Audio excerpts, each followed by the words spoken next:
বিয়ের পরের দিন শ্রাবণ আর নির্ঝরার অলিমা হয়।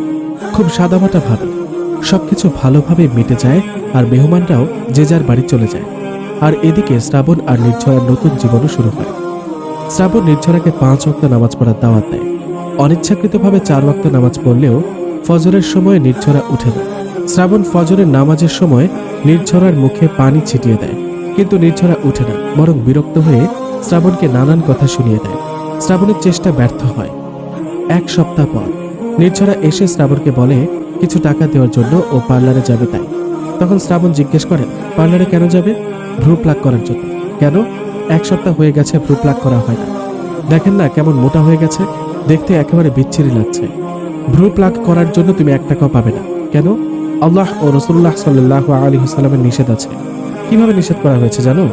হযরত আলকামা রাদিয়াল্লাহু তাআলা আনহু বলেন, হযরত আব্দুল্লাহ ইবনে মাসউদ রাদিয়াল্লাহু তাআলা আনহু লানত করেন এমন সব নারীর ওপর যারা অপরের অঙ্গে উল্কি উৎকীর্ণ করে, যারা কপাল প্রশস্ত করার জন্য কপালের উপরিভাগের চুলগুলো উপড়ে ফেলে, ভ্রু প্লাক, এবং যারা সৌন্দর্যের জন্য দাঁত সরু করে ও বড় করে কৃত্রিম উপায়ে আল্লাহর সৃষ্টি বদলে ফেলে।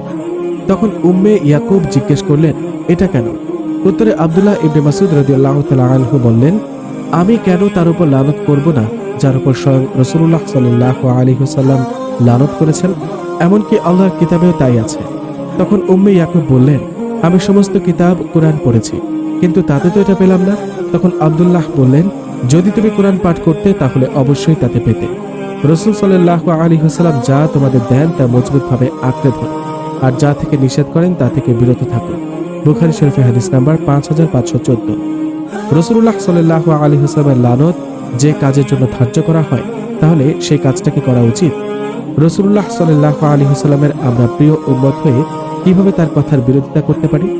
নির্ঝরা খানিকক্ষণ চুপ থেকে বলল, আমাকে না হয় মানা করলেন, কিন্তু হাজার হাজার লক্ষ লক্ষ মেয়েরা যে করছে তাদের তোমরা দাওয়াত দিবে।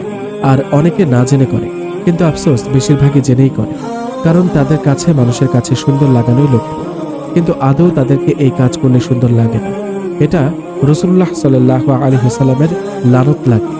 নির্ঝরা বিরক্ত বোধ নিয়ে বলল, ঠিক আছে, যাব না, এবার খুশি তো? এ বলে নির্ঝরা চলে যেতে নিল। শ্রাবণ তার হাত ধরে ফেলে। নির্ঝরা শ্রাবণের দিকে রাগী ভাব নিয়ে তাকায়। সরি, ভুলে হাত ধরে ফেলেছি, রাগ করো না, নেক্সট টাইম এমন হবে না। আচ্ছা চলো খেয়ে আসি, আমার বড্ড ক্ষুধা লাগছে। তো আমি কি করব? আপনি কি খেয়ে আসেন? কেন, তুমি খাবে না? না, মুখ অন্যদিকে ঘুরিয়ে বলল নির্ঝরা। তুমি আমার পাশে না থাকলে আমার খেতে ভালো লাগবে না, তাই তোমারও না খেয়ে থাকা চলবে না। শ্রাবণ নির্ঝরাকে জোর করে খাবার টেবিলে নিয়ে যায়। শ্রাবণের মা এই সব কিছু রান্না করেছে। নির্ঝরার শাশুড়ি নির্ঝরাকে অনেক ভালোবাসেন আর কোনো কাজ করতে দেয় না, তিনি সব কাজ করেন। খেতে বসেছে শ্রাবণ আর নির্ঝরা, দুজনেই খাওয়া শুরু করলো। খাওয়ার এক পর্যায়ে শ্রাবণ নির্ঝরার প্লেট থেকে গোস্তের হাড্ডিটা কেড়ে নিল। নির্ঝরা বুঝলো না কি হলো। ওদিকে শ্রাবণ গোস্তের হাড্ডি কটকট চিবিয়ে খাচ্ছে। এই যে, আপনি আমারটা কেড়ে নিলেন কেন? তোমারটা নিয়েছি, আর কারোটা তো নেইনি। নিলেন কেন? দেখছেন না আমি খাচ্ছিলাম। আমার আরো পছন্দের একটা কাজ, বউয়ের এঁটো করা গোস্তের হাড্ডি খাওয়া। মানে আপনি আমার এঁটো করা খাবার কেন খাবেন? খাবই বা না কেন, যেখানে রাসূলুল্লাহ সাল্লাল্লাহু আলাইহি ওয়াসাল্লাম ওনার বিবির এঁটো করা খাবার খেয়েছেন, আর আমি রাসূলুল্লাহ সাল্লাল্লাহু আলাইহি ওয়াসাল্লামের উম্মত। কেন আমি এটা করতে পারবো না আমার বউয়ের সাথে? মহব্বত বৃদ্ধি পায়।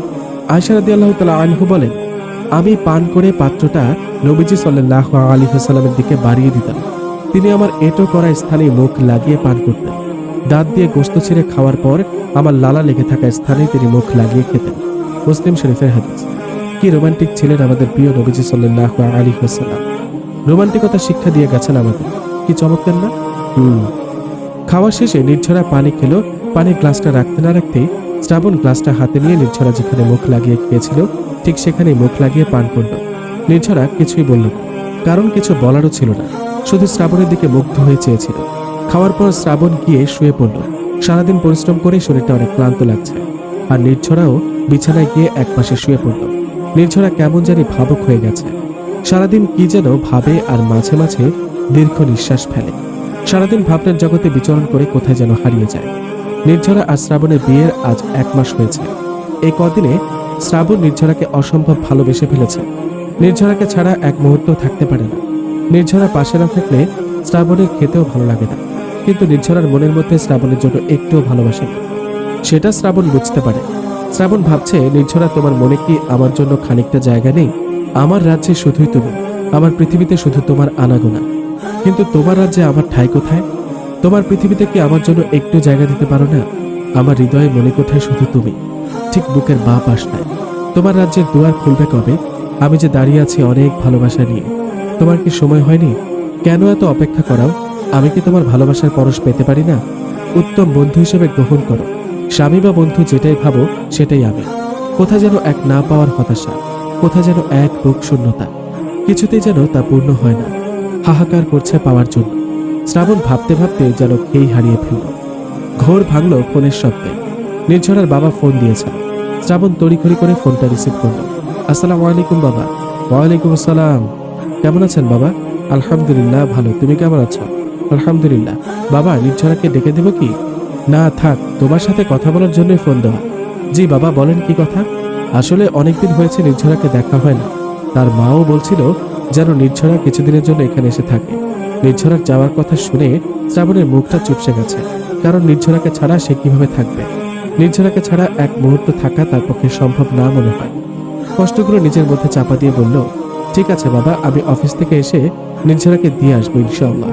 আর আমি থাকতে পারবো না বাবা, অফিসে অনেক কাজের চাপ। আলহামদুলিল্লাহ, শুনে খুশি হলাম। আর তোমার যখন সময় হয় চলে আসো, ঠিক আছে? জি বাবা। আচ্ছা বাবা শ্রাবণ, তাহলে এখন রাখ।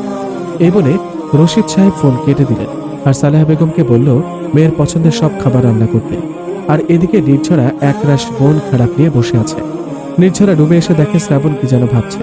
নির্ঝরার ডাকে শ্রাবণের হুঁশ ফিরল। কিছু কি বলবে নির্ঝরা? বলছিলাম, কি এত ভাবছেন? তেমন কিছু না, তোমার বাবা ফোন দিয়ে বলল তোমাকে যেন কিছুদিনের জন্য তোমার বাবার বাড়িতে রেখে আসি। সত্যি? অনেকদিন হয়েছে যাওয়া হয় না, অনেক মিস করছিলাম। মনে মনে নির্ঝরা অনেক খুশি, কারণ এই জেলখানা থেকে কিছুদিনের জন্য অন্তত মুক্তি পাবে এই ভেবে। আচ্ছা নির্ঝরা, আমাকে ছাড়া থাকতে তোমার কি একটু কষ্ট হবে না? কষ্ট হবে কেন? আমি তো আমার নিজের বাড়ি যাচ্ছি, যেখানে আমার জন্ম হয়েছে, যেখানে আমি বড় হয়েছি, আর যে বাড়িতে আমার অতি আপন দুজন মানুষ আছেন। আমিও তো তোমার আপনজন, তাই নয় কি? নির্ঝরা শ্রাবণকে কিছু একটা বলবে, অমনি খেয়াল করলো শ্রাবণ নির্ঝরার দিকে এগিয়ে আসছে। শ্রাবণ যতই নির্ঝরার কাছে এগিয়ে আসে ততই নির্ঝরা পেছনে যায়। নির্ঝরা আস্তে আস্তে দেওয়ালের গায়ে ঠেস দিয়ে দাঁড়িয়ে যায় আর তোতলাতে তোতলাতে বলে, এ কি হয়েছে আপনার? কাছে আসার চেষ্টা করবেন না, দূরে যান বলছি। এই বলে নির্ঝরা শ্রাবণকে ধাক্কা দিয়ে কয়েক হাত দূরে ঠেলে দেয়। এই করছো কি? যদি পড়ে যেতাম? আমি আপনাকে মানা করেছি না আমার কাছে আসবেন না?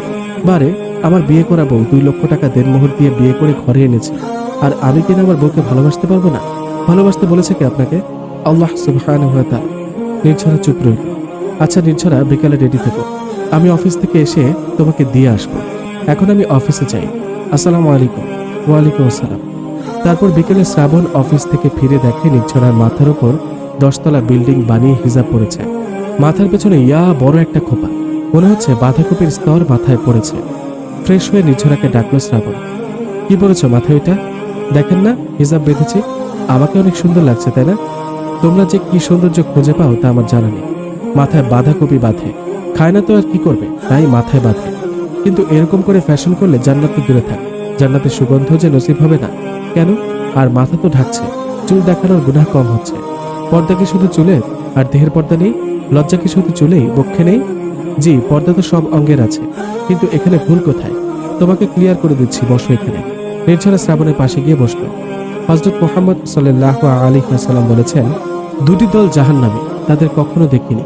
তাদের একটি দল এমন যাদের হাতে সর্বদাই চাবুক থাকে, যা দেখতে গরুর লেজের ন্যায়, তা দিয়ে তারা মানুষকে প্রহার করে, অর্থাৎ যারা সর্বদাই অন্যায়ভাবে মানুষের উপর জুলুম করে। আর অন্যটি নারীর দল, যারা অর্ধনগ্ন অবস্থায় কাপড় পরিধান করে, ফলে তারা লোকেদের আকৃষ্ট করে এবং তারাও দুষ্ট লোকেদের দ্বারা আকৃষ্ট ও ব্যভিচারের শিকার হয়। তাদের মাথায় যেন উঁচু কুঁজ বিশিষ্ট চলন্ত উটের ন্যায়। এরা কখনো জান্নাতে প্রবেশ করবে না, এমনকি জান্নাতের সুগন্ধও পাবে না, অথচ জান্নাতের সুগন্ধ অনেক দূর থেকে পাওয়া যাবে। মুসলিম শরীফের হাদিস নাম্বার 2127। আর যারা এই হিজাব পরার মাধ্যমে বলে বেড়ায় তারা পর্দা করছে, তাহলে জেনে রাখো এগুলো স্রেফ তামাশা ছাড়া আর কিছুই না। রং ঢং করে কখনো পর্দা হয় না। তারা হিজাব পর্দার নামে যা করছে, এতে পর্দার অপমান করা হবে। পর্দা হতে হবে শরীয়তসম্মত। পর্দা নিয়ে কোনো রং তামাশার স্থান নেই ইসলামে।